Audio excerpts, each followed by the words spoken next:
আলহামদুলিল্লাহ সুম্মা আলহামদুলিল্লাহ।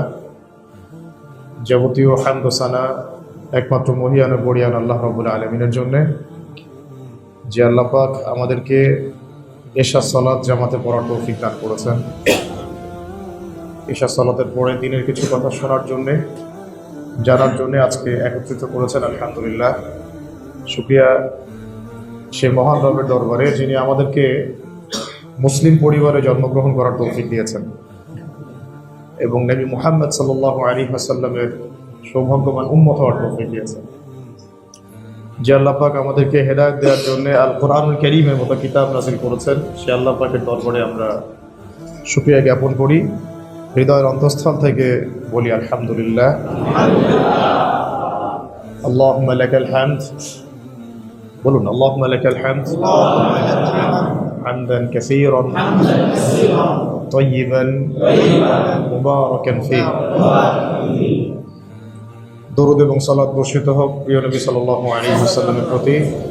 একবার দরুদ পড়বো আমরা। আল্লাহুম্মা সাল্লি আলা মুহাম্মদ ওয়া আলা আলি মুহাম্মদ কামা সাল্লাইতা আলা ইব্রাহিম ওয়া আলা আলি ইব্রাহিম ইন্নাকা হামিদুম মাজিদ। আল্লাহুম্মা বারিক আলা মুহাম্মদ ওয়া আলা আলি মুহাম্মদ কামা বারাকতা আলা ইব্রাহিম ওয়া আলা আলি ইব্রাহিম ইন্নাকা হামিদুম মাজিদ। আজকে সকাল থেকেই আলহামদুলিল্লাহ বিভিন্ন দিনই কাজে ব্যস্ত থাকা হয়েছে, তৌফিক হয়েছে আলহামদুলিল্লাহ। অলরেডি আমার গলা ভেঙে গেছে, আপনারা বুঝতে পারছেন। এই ভাঙাটাও আল্লাহর জন্যই আলহামদুলিল্লাহ। তো এই জন্য আমি একটু আস্তে কথা বলছি। তো আমাদের হাতে খুব বেশি সময় নাই, অল্প সময়ের মধ্যে কিছু বেসিক কিছু কথা ইনশাআল্লাহ আমি উপস্থাপন করার চেষ্টা করছি। ওয়া মা তাওফীকি ইল্লা বিল্লাহ আলাইহি তাওয়াক্কালতু ওয়া ইলাইহি উনীব। যেহেতু সামনে রমাদান, তো রমাদান কেন্দ্রিক আমাদের প্রিপারেশন কেমন হবে, কিভাবে আমরা ইফেক্টিভ রমাদান কাটাবো বা কাটানোর চেষ্টা করব, তো প্রয়াস পাবো, এই বিষয়গুলো নিয়ে কিছু খোলামেলা এলোমেলো কথা বলছি আর কি। আল্লাহ পাক যেন আমাদের সবাইকে শুনে বুঝে আমল করার তৌফিক দান করেন। প্রথম যে বিষয়টা আমি আলোচনা করতে চাই সেটা হচ্ছে যে একটা আয়াত আমরা সবাই জানি এবং প্রত্যেক রমজানে আলোচনা হয়েছে এটা। সেটা হলো যে কুতিবা আলাইকুমুস সিয়াম কামা কুতিবা আলাল লাযীনা মিন ক্বাবলিকুম লাআল্লাকুম তাত্তাকুন। মোটামুটি আমরা সবাই আয়াতটা জানি, মুখস্থ আছে। বা'দা আউযু বিল্লাহি মিনাশ শাইতানির রাজীম। আল্লাহ পাক বলেছেন যে কুতিবা আলাইকুমুস সিয়াম, তোমাদের উপরে সাওমকে ফরজ করা হয়েছে। কামা কুতিবা আলাল লাযীনা মিন ক্বাবলিকুম, ঠিক যেভাবে তোমাদের পূর্ববর্তী জাতিসমূহের উপরেও সাওমকে ফরজ করা হয়েছিল। উদ্দেশ্য একটাই, লাআল্লাকুম তাত্তাকুন, যাতে তোমরা মুত্তাকী হতে পারো।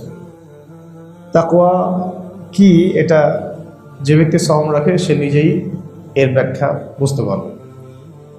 আমাদের এক ভাইকে যদি জিজ্ঞাসা করা হয় যে আপনি সাওম রেখে কি খাবার খান, বলবে না খাই না। পানি পান করি না। আপনার স্ত্রী হালাল, তারপরেও কি স্ত্রী সহবাস করেন না? কেন করেন না? তখন তো কেউ আপনাকে দেখছে না। আপনি বাথরুমে পানি খেতে পারেন, চুপ করে ফ্রিজ থেকে খাবার খেতে পারেন। আমার স্ত্রী হালাল স্ত্রীর সাথে আপনি চাইলেই সম্পর্ক করতে পারেন। কেন করি না? যে কারণে করি না সে কারণটার নামই তাকওয়া। যে কারণে আমি করি না সে কারণটার নামই হচ্ছে তাকওয়া। কেন করি না? আল্লাহ আমাকে দেখছেন, আল্লাহ আমাকে শুনছেন। চুপ করে পানি খেতে পারবো না, আল্লাহ আমাকে দেখছেন। চুপ করে আমি স্ত্রীর সাথে সম্পর্ক করতে পারবো না, আল্লাহ আমাকে দেখছেন। চুপ করে ফ্রিজ থেকে খুলে খাবার খেতে পারবো না, আল্লাহ আমাকে দেখছেন। এই আল্লাহ কনসিয়াসনেস, এটার নামই তাকওয়া। এই শিক্ষাটা দেওয়ার জন্যে রমাদান প্রতি বছর আমাদের মাঝখানে আসে, যাতে আমরা আল্লাহ কনসিয়াসনেস এই শিক্ষাটা অর্জন করতে পারি। আর এটাই হচ্ছে আল্লাহ পাকের কাছে শ্রেষ্ঠত্বের একমাত্র মানদণ্ড। জাতি, ধর্ম, বর্ণ, ধর্ম তো অবশ্যই, ধর্মের কথা বাদ দিলাম, জাতি, বর্ণ, ভাষা, সংস্কৃতি, এগুলো আল্লাহ পাকের কাছে মর্যাদার মানদণ্ড নয়। আপনারা যদি সূরা হুজুরাত পড়েন, সেখানে দেখবেন আল্লাহ রাব্বুল আলামিন বলেছেন যে এই পুরো বনু আদমকে আল্লাহ রাব্বুল আলামিন সৃষ্টি করেছেন, কবিলায় ভাগ করেছেন, বিভিন্ন জাতি এবং গোত্রতে ভাগ করেছেন।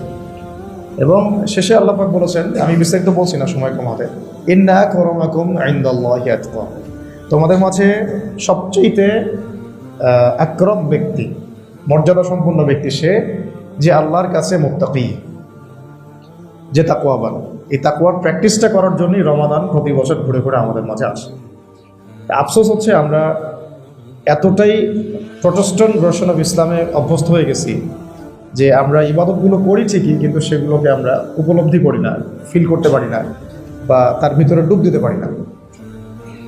যদি তাই হতো তাহলে তো একজন মানুষ রমাদানের সম রেখে গীবত করতে পারতো না। আল্লাহ পাক তো শুনছেন। রমাদানের সম রেখে খারাপ কিছু দেখতে পারতো না, আল্লাহ তো দেখছেন। রমাদানের সম রেখে ঘুষ খেতে পারতো না, আল্লাহ তো দেখছেন। রমাদানের সম রেখে সুদ খাইতে পারতো না, আল্লাহ তো দেখছেন। রমাদানের সম রেখে মানুষ প্রেমও করে, মোবাইলে কথাও বলে, সম রেখে গার্লফ্রেন্ডকে বলে উঠছো, শাড়ি করছো। হ্যাঁ, এরকম একটা কালচার চলতেছে আমাদের মধ্যে। ইউনিভার্সিটির বাইরে আপনারা সব তো জানেন, আমার তো বলার দরকার নেই এগুলো। তো সম রেখে যদি এগুলোই হয় তাহলে তো লাআল্লাকুম তাত্তাকুনের শিক্ষাটা অর্জন করা হলো না। সম রেখে মানুষ মাপে কম দিচ্ছে।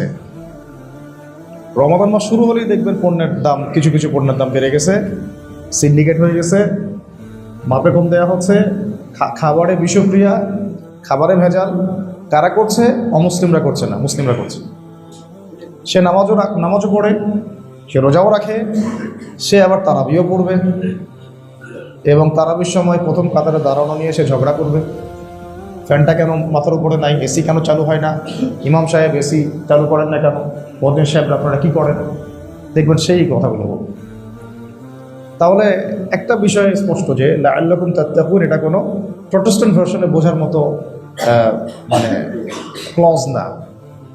এটাকে বুঝতে হবে সালাফদের বুঝ অনুযায়ী, সালফে সালেহিন যে বুঝ অনুযায়ী বুঝেছেন সেইভাবে বুঝতে হবে।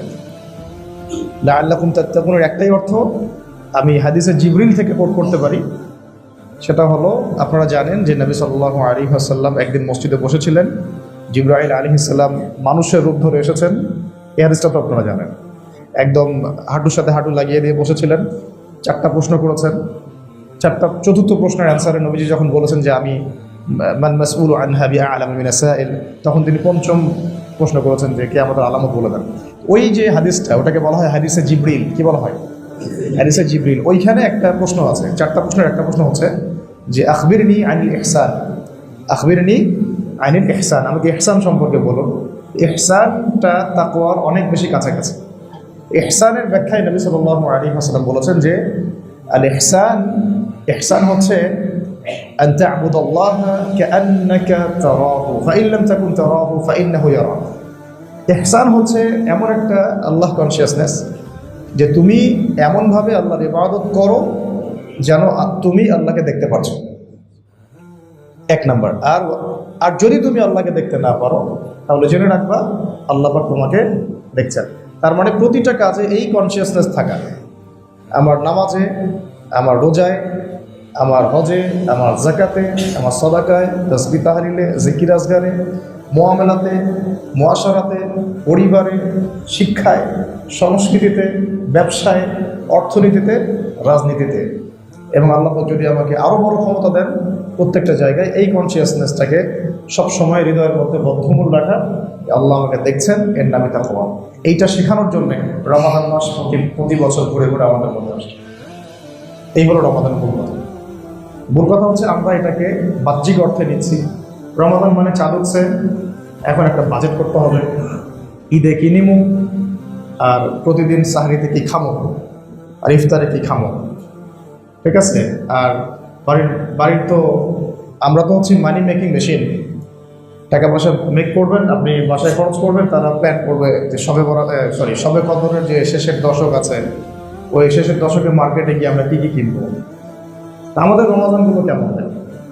খাওয়া, পান করা, সাহারি দেখলে মনে হয় এটাই জীবনের শেষ সাহারি, ইফতার দেখলে মনে হয় জীবনের কোনোদিন খাওয়ার সে চোখে দেখে নাই, ঠিক আছে। তারপরে তারাবি যেভাবে পড়া উচিত, আমরা তো মাশাআল্লাহ 20 টাকার তারাবি অনেক আধা ঘন্টা শেষ করে ফেলি, হাফ অ্যান আওয়ারে তারাবি শেষ, ঠিক আছে। তারপরে বাকি রাত মার্কেটে, রোজা দেখে গীবত চলতেছে, ধুমধারাক্কা গীবত চলতেছে, গান বাজতেছে, হ্যাঁ, সবাই অনলাইনে পড়ে আছি, সোশ্যাল মিডিয়াতে বেশি ব্যস্ত। তারপরে সাদাকার তো নামই নাই, ইভেন মেসওয়াকটা পর্যন্ত অনেকে করছি না। রমাদান মাসে কোরআন নাজিল হয়েছে, রমাদান মাসে কেউ একবার, অনেকে আছে একবারও কোরআন তেলাওয়াত করে থাকে। রমাদান মাসে অনেকেই জামাতে নামাজও পড়ে না, কিন্তু খেয়াল করে দেখবেন যে তাদের শেষের দশকে তোড়জোড় দেখলে মনে হচ্ছে যে যত বেশি শপিং করতে পারবে তার রমজান তত সার্থক। নাউজুবিল্লাহ। এই যে একটা বস্তুবাদী কনসেপ্ট আমাদের মধ্যে চলে আসছে, এখান থেকে আগে বের হতে হবে। এই বস্তুবাদী কনসেপ্টটা থেকে আগে বের হতে হবে। রমাদানের মূল শিক্ষাই তাকুয়া অর্জন, আর তাকুয়া অর্জন করতে হলে দুনিয়াকে ত্যাগ করতে হবে, দুনিয়াবি ভোগ বিলাস জৌলসটা ত্যাগ করতে হবে। সাহারি করবো লিমিটেড, ইফতার করবো যতটুকু আমার প্রয়োজন, কোরআনময় রমাজান কাটাতে হবে, যেহেতু রমাজানেই কোরআন নাজিল হয়েছে।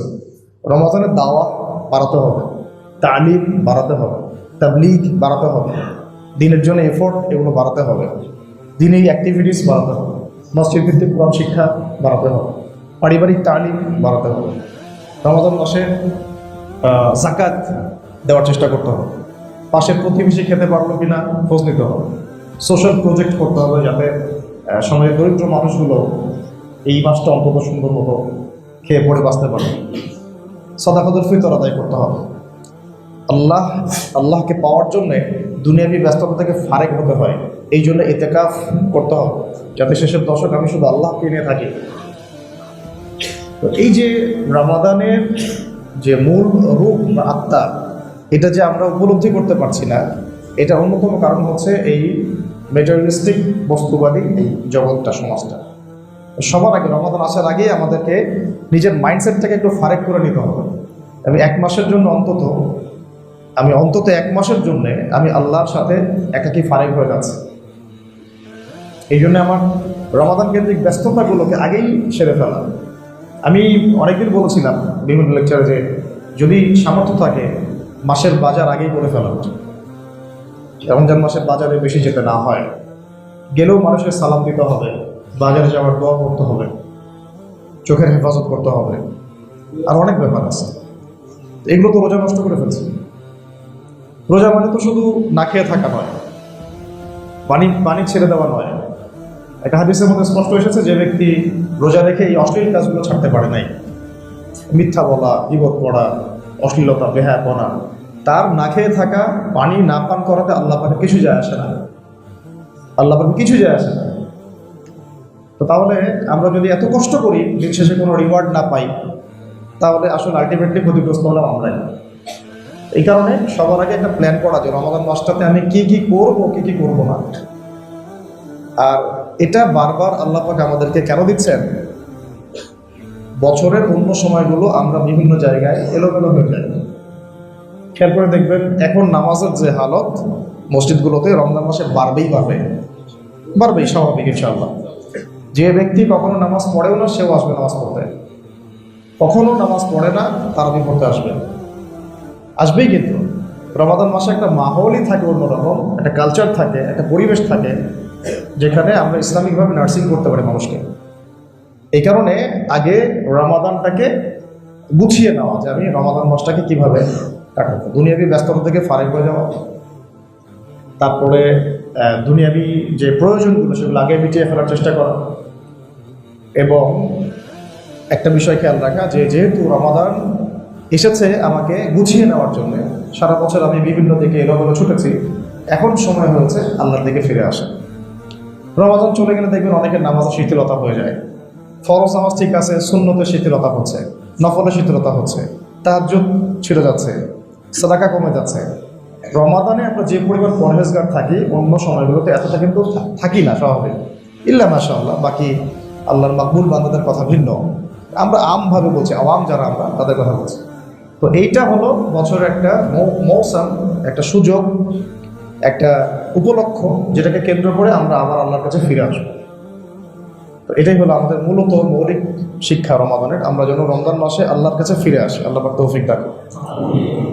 এবং প্রত্যেকটা বিষয়ে সাফল্য অর্জনের জন্য একটা সুনির্দিষ্ট নীতিমালার দরকার হয়, একটা সিলেবাসের দরকার হয়, একটা কারিকুলামের দরকার হয়, একটা প্ল্যানিংয়ের দরকার হয়।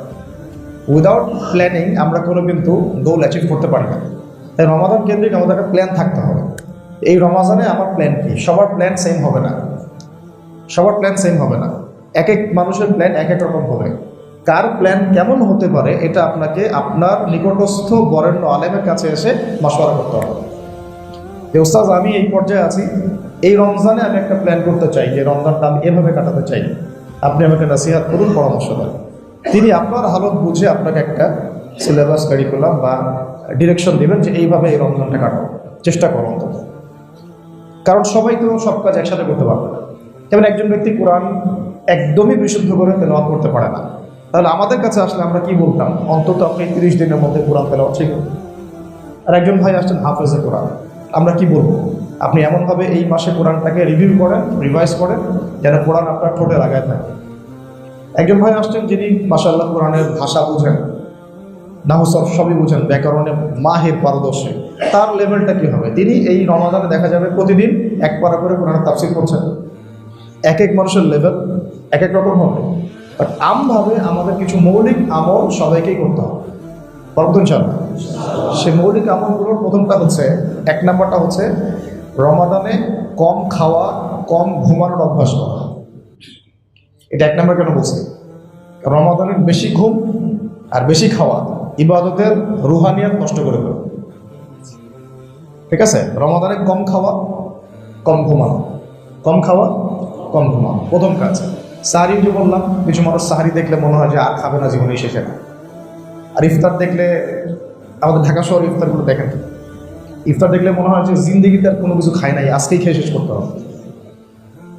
এইভাবে না, বরং অল্প খাওয়া, পুষ্টিকর খাবার খাওয়া, অল্প খাওয়া পুষ্টিকর খাবার খাওয়া। যে খাবারগুলো আমাদের বাইরে দেখছি বেশিরভাগই কিন্তু করাপ্টেড খাবার, এই ফুড করাপ্টেড, এই ফাস্টফুডগুলো করাপ্টেড, এখানকার তেলগুলা পোড়া মোবিল, যে আইটেমগুলো দেওয়া হচ্ছে সব গ্যাস্ট্রিক হবে, মাসবে ফ্যাটি লিভার হবে, আরও অনেক বড় বড় রোগ হতে পারে। রমজান রোজা থাকি বলে কিন্তু আমরা বুঝি না, কিন্তু এটা কিন্তু শরীরের মধ্যে অনেক খারাপ ইফেক্ট ফেলে। তো লিমিটেড খাবার, রাসূল সাল্লাল্লাহু আলাইহি ওয়াসাল্লাম যেভাবে খেতেন সেভাবে খাওয়া, খাবার ঠিক করে ফেলা এবং হাইজেনিক খাবার খাওয়া, ফ্রেশ খাবার খাওয়া, যে খাবারগুলো করাপ্টেড না এমন খাবার অল্প পরিমাণে খাওয়া। 2 হচ্ছে আপনার ঘুমানোটা কমানো। অনেকে দেখা যায় যে রমজান মাসে ঘুমিয়েই সারাদিন কাটাই দিলাম, সাহারি সারা রাত জেগেছি, তারাবি তাহাজ্জুদ সব করেছে, মাশাআল্লাহ ফজর বড় হয়েছে, এই ঘুম হইল ইফতারের সময় উঠবে, রোজা শেষ। এইরকম লাইফস্টাইলটা কোনোভাবেই কাম্য না। আল্লাহ আমাকে হেফাজত করেন, আপনাদের সবাইকে হেফাজত করেন। তো অল্প ঘুমানোর অভ্যাস করা এবং বেশি থেকে বেশি সময়টা কোরআন তেলাওয়াতে কাটানোর চেষ্টা করা। সওম রেখেছি, এটা তো ইবাদতের মধ্যেই আমি আছি। গলার অবস্থা আজকে খুব খারাপ, একটু গরম পানি হলে ভালো হয়। তো সওম রেখেছি, তার মানে আমি তো ইবাদতের মধ্যেই আছি। এর পাশাপাশি আমার উচিত হবে বেশি থেকে বেশি কোরআন তেলাওয়াত করা। তার মানে পয়েন্টগুলো নোট আউট করেন যে আমরা প্রথমে কি গন্তব্যে আমরা রোজাগুলো রাখবো তাকেও অবলম্বন করতে পারি। এই কারণে এটা কাকে বলে? আল্লাহ কনসিয়াসনেস। আমি প্রতিটা কাজ করার সময় এটা মনের মধ্যে থাকে যে আল্লাহ পাক আমাকে দেখছেন অথবা শুনছেন। এই চেতনাটাকে সারা বছর বদ্ধমূল রাখার জন্য রমাদান আমাদের সামনে আসে।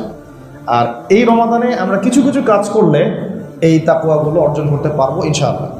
তার মধ্যে প্রথমটা বলছিলাম যে বেশি খাওয়া যাবে না, বেশি ঘুমানো যাবে না, এবং সারাদিন তো রোজা রাখছি।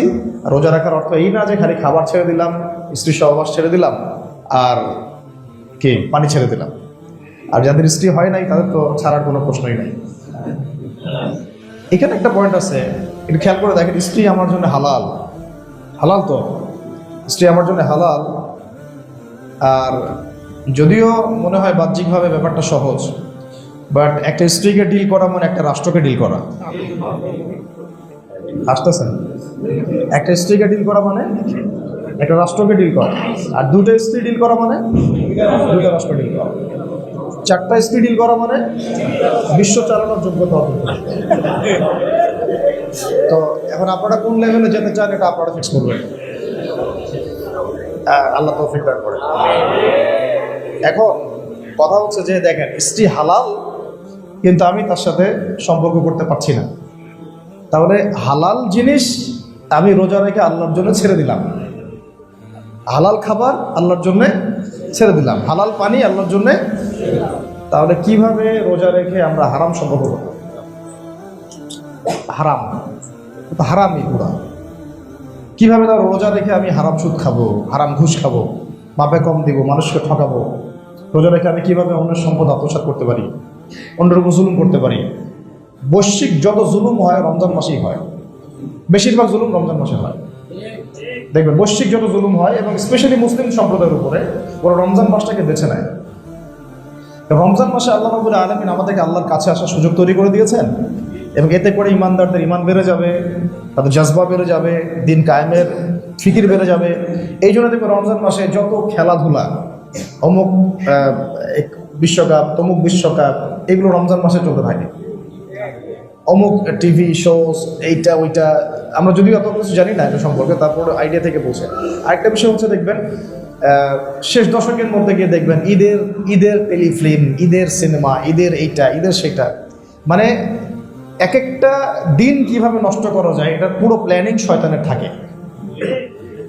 এমনকি শেষ দশক কিভাবে নষ্ট করতে হবে সেই প্ল্যানিংও শয়তানের থাকে। এই কারণে আমাদেরকে শয়তানের ফুটপ্রিন্টগুলোকে, ফুটস্টেপগুলোকে খুব ভালো করে ইন্টারনাল আই দিয়ে এটাকে দেখতে হবে। নট অনলি শুধু এক্সটার্নাল অবজারভেশন দিয়ে দেখলে হবে না, ইন্টারনাল আইস দিয়ে আমাদেরকে দেখতে হবে যে শয়তানের ফুটপ্রিন্টসগুলো কোথায় কোথায় আছে। দুটো বিষয় খুব জরুরি আমাদের ওস্তাদরা বলেন, যে একটা হচ্ছে আমাদের পজিটিভ বিষয়গুলোকে ফাইন্ড আউট করা, তার চেয়ে বেশি জরুরি হচ্ছে আমাদের নেগেটিভ বিষয়গুলোকে ফাইন্ড আউট করা। ওয়ার্ল্ডের নেগেটিভ বিষয়গুলোকে, প্রবলেমসগুলোকে ফাইন্ড আউট করা এবং এটার সলিউশন খোঁজা। ফাইন্ড আউটটা সবচেয়ে বেশি ইম্পর্টেন্ট, তারপরে সলিউশনে যেতে পারবো। সমস্যা হচ্ছে আমরা যারা বাহ্যিক চোখ দিয়ে দেখি তারা সমস্যাগুলোকেই ফাইন্ড আউট করতে পারি না, সলিউশনে হাঁটা তো বহু দূরের কথা, বহু দূরের কথা। তো ভাই যেটা বলছিলাম যে এটা হালাল তো ছেড়ে দিচ্ছি, তাহলে হারাম কেন ছাড়বো না? এটাই রোজার সবচেয়ে বড় শিক্ষা, যে আমরা রোজায় যেহেতু হালাল ছেড়ে দিচ্ছি, হারাম কেন ছাড়বো না? রোজা রেখে অনেক মা বোন আছেন, জানি না মা বোনরা শুনতে পাচ্ছেন কিনা, মা বোনরা রোজা রাখেন, পর্দা করেন না। অনেকেই চুল খুলে বাইরে যান, বেপর্দায় বাইরে যান, রোজা রেখে কাজ করেন, রোজা নষ্ট হয়ে যাচ্ছে। রোজা রেখে প্রচুর গীবত হয়ে যায়। অনলাইন কিন্তু গীবতের একটা মডার্ন ভার্সন আর কি। ফেসবুক হচ্ছে গীবত, তহমত, অপবাদ দেওয়ার একটা মডার্ন ভার্সন আর কি। ফেসবুক, ইউটিউব এগুলো হচ্ছে গীবত, তহমতের কি মডার্ন ভার্সন। তো এখন আমরা সামনাসামনি গীবত করতে অনেক সময় ভয় করি, যে না ভাইয়ের সামনে গীবত করা যাবে না, আল্লাহ পাক শুনছেন। এটা কিন্তু আমাদের মধ্যে একটা কনসিয়াসনেস আসে, কিন্তু স্ক্রল করার সময় আমাদের মধ্যে এটা আসে না। ওখানে টুপুস করে একটা কমেন্ট করে দিলাম, আজে বাজে একটা কথা বলে ফেললাম, তখন দেখা যায় এটা কিন্তু গীবত শুধু হচ্ছে তাই না, এটা সাস্টেইন করতেছে আপনার এই ভিজুয়াল ওয়ার্ল্ডের মধ্যে থেকে যাচ্ছে, এটা বাতাসের মধ্যেই। এবং যতক্ষণ পর্যন্ত সেই ব্যক্তি আপনাকে মাফ করছেন না, আপনি কিন্তু ক্ষমা পাচ্ছেন না। তাই অনলাইন ইউজিংটাতে রমজান মাসে খুব বেশি সাবধান থাকতে হবে। যে বিষয় জানি না মন্তব্য করার কোনো প্রয়োজন নাই, যা আমার জেহেনে নাই, নলেজে নাই, এটা নিয়ে আমার মন্তব্য করার দরকার নেই। চুপ থাকা অনেক ভালো, মান সমাদা নাজাত, এটা হাদিস আছে, যে ব্যক্তি চুপ থাকে সে নাজাত পেয়ে গেছে। সব বিষয়ে সবাইকে কথা বলতে হবে না। আর যে বিষয়গুলো স্পর্শকাতর, ওলামায়ে কেরামদের সাথে সম্পৃক্ত বা দ্বীনের সাথে সম্পৃক্ত, এগুলো নিয়ে কথা বলার আগে, লেখার আগে, বলার আগে অনেকবার ভাবতে হবে আসলে আমার অ্যাপ্রোচটা ঠিক হচ্ছে কিনা। তো মূল কথাটা হচ্ছে এই যে রমজান মাসে হালাল যেহেতু ছেড়ে দিছি, এক বাক্যে আল্লাহ পাকের সমস্ত হারাম ছাড়তে হবে।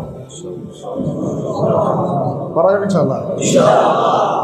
ইনশাআল্লাহ। এটা টাফ, এটা খুব ডিফিকাল্ট একটা কাজ, কিন্তু এই ডিফিকাল্ট কাজের রিওয়ার্ডটাই বেশি হবে ইনশাআল্লাহ।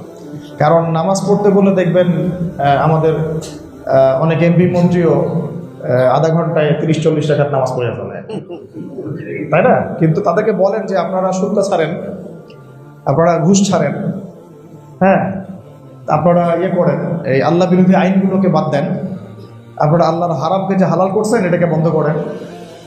আল্লাহর হারামগুলোকে তো অনেকে হালাল করেছেন, দেশের মধ্যে করেন নাই, ওগুলো বন্ধ করেন, করবে না। আল্লাহ পাকের বহু হালাল এখানে হারাম হয়ে গেছে, আল্লাহর দেওয়া হালাল এখানে হারাম করা হয়েছে, আবার আল্লাহর দেওয়া হারাম এখানে হালাল করা হয়েছে। এগুলোকে বন্ধ করেন, করবে না। নামাজ তো ঠিকই পড়েন, তো এই কসমেটিক্স ইসলাম দিয়ে আল্লাহর কাছে পার পাওয়া যাবে না। ইসলাম পালন করতে হলে ফান্ডামেন্টাল ইসলামই পালন করতে হবে। আর এই ইংরেজি শব্দটা ওরা কিনতে পারে, কিন্তু এটার বাংলা যদি আমি বলি যে মৌলবাদ ইসলামই আমাদেরকে পালন করতে হবে, তখন তেরে আসবে আমাদের দিকে, মিডিয়া নিয়ে তেরে আসবে। তো এটাও একটা ভালো সাইন কিন্তু, যে ওয়েস্টার্নদের যে এরা এত বেশি দাসত্ব করে, এটা ওদের এই উসুল দেখলেই বোঝা যায়। আমি যদি বলি যে আপনাকে ফান্ডামেন্টাল ইসলাম ফলো করতে হবে, আর্মি অফিসাররাও তালি দিচ্ছে, তাই তো ইসলামের বেসিক ফান্ডামেন্টাল ফলো না করলে তো আমি মুসলিম হতে পারবো না, তাই না? এখন ওইটা যদি বাংলায় বলি যে ইসলামের প্রত্যেকটা মৌলিক বিষয় আপনাকে মেনে চলে একজন মৌলবাদী মুসলিম হতে হবে, এখন তারই জায়গায় রাইফেল। এই যে একটা, এটাকে আমরা বলি যে কাঠামোগত ইসলাম বিদ্বেষ এবং একটা মানে পশ্চিমাদের অন্ধ অনুকরণ, এখান থেকে আমরা বের হতে পারি না। আমাদের এই দার্শনিক পরাজয়গুলো থেকে যদি বের না হইতে পারি, তাহলে এই জাতির মুক্তির কোনো পথ নাই। সবার আগে আমাদের এই মাথার মগজের এই যে সমস্যাগুলোকে দূর করতে হবে। আল্লাহ তৌফিক দান করুন। তো মাশাআল্লাহ, আল্লাহ তাকে কবুল করেন, কবুলিয়ত দিয়েই ছাড়বে আজকে। আপনারা কি জানেন যে রমজান মাসে রোজা কত হিজরিতে ফরজ হয়েছে? দ্বিতীয় হিজরি। কত হিজরি? হিজরত করে নবী সাল্লাল্লাহু আলাইহি ওয়াসাল্লাম যখন মক্কা থেকে মদিনায় গিয়েছেন, এর পরের বছর রমাদানের সওম ফরজ হয়েছে। ওই বছরই আরও দুইটা বিষয় ফরজ হয়েছে। এটা আমাদের দেশের মানুষদেরকে বলতে হবে, জানাতে হবে, বোঝাতে হবে। এবং সেই বিষয়গুলো কুতিবা আলাইকুমুস সিয়াম যে পৃষ্ঠায় আছে সূরা বাকারায়, কোরআন থাকলে দেখাবেন মানুষকে, আমাদের অডিয়েন্সদেরকে। কুতিবা আলাইকুমুস সিয়াম যে পৃষ্ঠায় আছে দ্বিতীয় পারায়। কথা হচ্ছে একটা বিষয় মেনশন করার জন্য এই প্রসঙ্গটা এনেছি, যে আমরা জানি রমজান মাসে সওম ফরজ হয়েছে, এই রমজান মাসেই বদর যুদ্ধ হচ্ছে। তারপর রমজানের মধ্যে বদরের চেতনাও আছে এবং থাকতে হবে, আছে এবং থাকতে হবে। এখন সাহাবীদের সময় যুদ্ধ হয়েছে 1 স্রোতে, আমাদের বাংলার মাটিতে কোন স্রোতে যুদ্ধ হচ্ছে? এখানে কথা দিয়ে যুদ্ধ হচ্ছে, আদর্শ দিয়ে যুদ্ধ হচ্ছে। এখানে কিন্তু দেখবেন নাস্তিকদের সাথে আমাদের রাজপথে যুদ্ধ হচ্ছে, তাদের সাথে আমাদের অনলাইনে যুদ্ধ হচ্ছে, অফলাইনে যুদ্ধ হচ্ছে, তাদের সাথে আমাদের টকশোতে যুদ্ধ হচ্ছে। প্রত্যেকটা জায়গাতেই কিন্তু কনফ্লিক্ট এবং ব্যাটল লেগেই আছে। হ্যাঁ, এখানে সশস্ত্র অবস্থান নাই, কিন্তু আদর্শগত জায়গা থেকে তো কনফ্লিক্ট আছেই, আছে কি না? ওই যে মেজাজটা, যে না আমরা ইসলামকে কোন অবস্থাতেই পরাজিত হতে দিব না, এই চেতনাও শিখাবে রমাদান। এই চেতনাকে শিখাবে রমাদান, কারণ 17 রমজান বদর দিবস তো পালন করার মানে ওই সেন্সে বলি নাই, মানে 17 রমজান বদর যুদ্ধ হয়েছে এই সেন্সে বলেছি। আরেকটা বিষয় আছে, ঠিক সামনে যাবেন, এই যেটা বললাম কুতিবা আলাইকুমুস সিয়াম, এর ডান পাশে আছে কুতিবা আলাইকুমুল কিসাস। কুতিবা আলাইকুমুল কিসাস সেম একদম সেম ওজনে, আমরা বলি ওজনে, সেম সিগায় সেম ওজনে কুতিবা আলাইকুমুস সিয়াম, কুতিবা আলাইকুমুল কিসাস, কুতিবা আলাইকুমুল কিতাল, একদম সেম 3-4 পৃষ্ঠার মধ্যেই আসছে। বাসায় গিয়ে পড়ে দেখেন। এখন মাঝখানেটা নিয়ে আমরা আলোচনা করি, প্রত্যেকটা মেম্বর থেকে ডানে বামে আমরা নড়ি না। এখন কুতিবা আলাইকুমুল কিসাস, এটাকে যদি আপনি কিসাস না বলে মৃত্যুদণ্ড বলেন, তা বাংলাদেশের আইনে মৃত্যুদণ্ড নাই, আছে কি নাই? আছে তো। আর কথা হচ্ছে ইসলামিক কিসাসের যে মানে প্রয়োগ আর আমাদের মানবরচিত আইনগুলোতে মৃত্যুদণ্ডের যে প্রয়োগ, এটা কখনো সমান নয়। মানবরচিত আইনে দেখা যায় বাদী মরে গেছে, বিবাদীও মরে গেছে, মামলা মরে নাই, এরকম হয় বিষয়টা আর কি। ইসলামিক কিসাস এরকম না। ইসলামিক কিসাস মানে শরিয়া কোর্ট বসায়, ইনস্ট্যান্ট একদম ফয়সালা করে ফেলা। এখন বাংলাদেশে শুধু একটা এক্সাম্পল দেবো, বাকি আমি 70 বছরের ইতিহাস টানবো না। আমি বিগত 6 মাসের খালি একটা উদাহরণ দেবো, একটা সিম্পল একটা উদাহরণ। জুলাই অভ্যুত্থান। জুলাই অভ্যুত্থানে নিঃসন্দেহে হাজার মানুষ তো মারা গেছে, নিঃসন্দেহে। কেউ শহীদ হয়েছেন, কেউ মৃত্যুবরণ করেছেন। এখন এটা ডিপেন্ড করতেছে তার নিয়তের উপরে। এই জন্য আমি বললাম কেউ শহীদ হয়েছেন, কেউ মৃত্যুবরণ করেছেন। মানে এখানে জালেম একটা কিলিং মিশন চালিয়েছিল, এটা সাক্ষী সারা দুনিয়াবাসী। এ আকাশ বাতাস সাক্ষী আছে, এ মাটি সাক্ষী আছে। এরও তো সাক্ষী দিবে কি আমাদের মাঠে? মাটিও তো কথা বলবে, পাথর পর্যন্ত কথা বলতে পারে। সবাই সাক্ষী দিবে, দিবে কি না? ইভেন আমাদের হাত পাও সাক্ষী দিবে। তাহলে সবাই সাক্ষী, এবং সবচেয়ে বড় সাক্ষী কে? আল্লাহ। এখানে হাজার হাজার মানুষকে কি করা হয়েছে? মারা হয়েছে, অন্যায়ভাবে জুলুম করে হত্যা করা হয়েছে। এখন ইসলামের একটা মৌলিক বিধান হচ্ছে কিসাস, অর্থাৎ হত্যার বদলে হত্যা। আমি শুধু একটা এক্সাম্পল দিলাম যে মানব রচিত বিধানগুলো, তন্ত্রমন্ত্রগুলো, সংবিধানগুলো এবং এই তাগুতি সিস্টেমগুলো কতটা ব্যর্থ ইনসাফ কায়েম করতে, এটা প্রমাণ হচ্ছে জুলাই অভ্যুত্থান। একটা কেসাসও কি বাস্তবায়ন হয়েছে? অথচ এই কচি কাঁচা আমাদের ছোট ছোট ভাই বোনদেরকে যেভাবে, ছোটই তো আমাদের চেয়ে কত বয়সে ছোট, এই ছোট ছোট ভাই বোনদেরকে যেভাবে নির্মমভাবে পাখির মতো গুলি করে হত্যা করা হয়েছে, একটা কেসাসও কি বাস্তবায়ন হয়েছে? আমাদের রমাদান কেন্দ্রিক এই মেসেজটাও জাতিকে দিতে হবে, শুধু কুতিবা আলাইকুমুস সিয়ামের দিকে চোখ দিলেই তো আপনার হচ্ছে না, দানে কুতিবা আলাইকুমুল কিসাসও তো আছে। এইটা কবে বাস্তবায়ন করবেন? এটা বাস্তবায়ন কবে করবেন? যখন আমাদের ওই নিহত ভাইদের ছেলেরা বড় হয়ে 20 বছর বয়স হয়ে যাবে তখন? এমনও তো অবস্থা হয়েছে যে একজন আলেমকে গ্রেফতার করা হয়েছে, 19 বছর পর বেচারা বের হয়েছে জেল থেকে। বের হয়ে দেখে যে তার একটা 20 বছরের ছেলে আছে, গর্ভে ছিল 1 বছর যখন তাকে অ্যারেস্ট করা হয়েছে।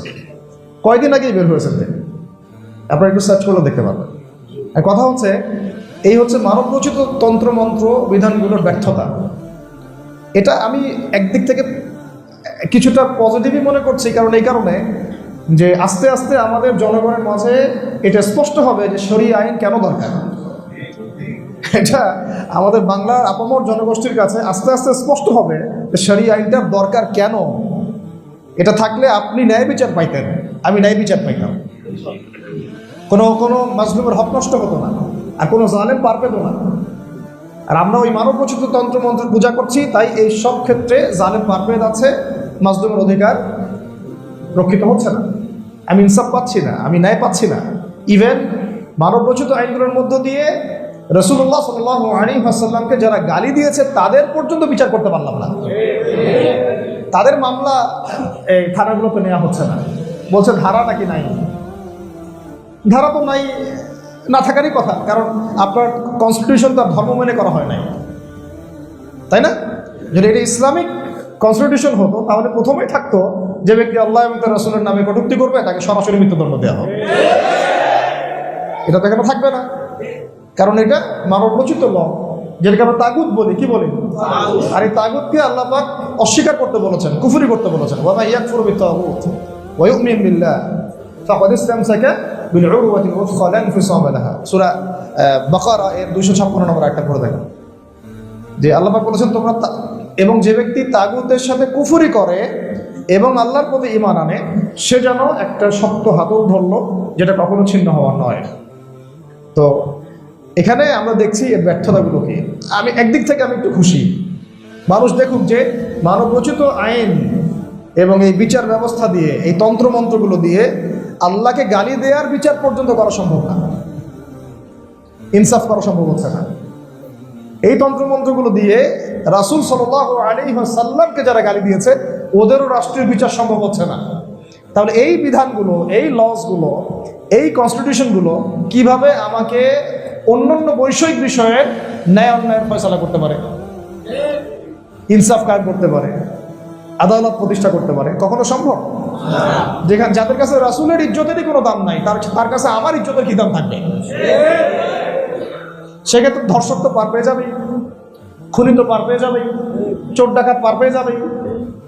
এবং সেটা হয়েছেও বিগত প্রায় 70 বছরের সাক্ষী, 100 বছরের সাক্ষী। আর সবচেয়ে লেটেস্ট সাক্ষী এটা হচ্ছে জুলাই। লেটেস্ট সাক্ষী কোনটা? জুলাই। এটা আমাদের চেয়ে আপনারা আরও ভালো জানেন যে কী হয়েছে, কী হচ্ছে আর কী হবে।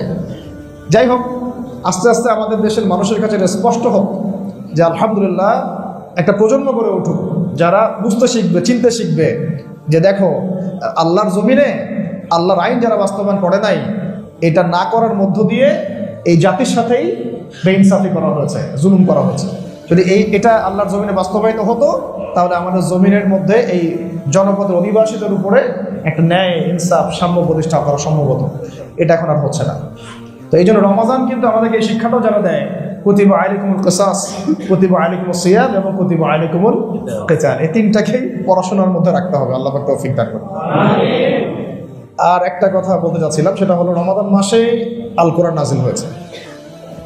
আপনারা একটা সমাজ চিন্তা করেন, একটু হয়তো সময় বেশি নিয়ে ফেলতে কিনা, একটা সময় চিন্তা করেন, ধরেন যে ঢাকার মধ্যে একটা শহর, এই শহরে একটা মেয়ে জন্ম নিলে তাকে জীবন্ত দাফন করা হয়।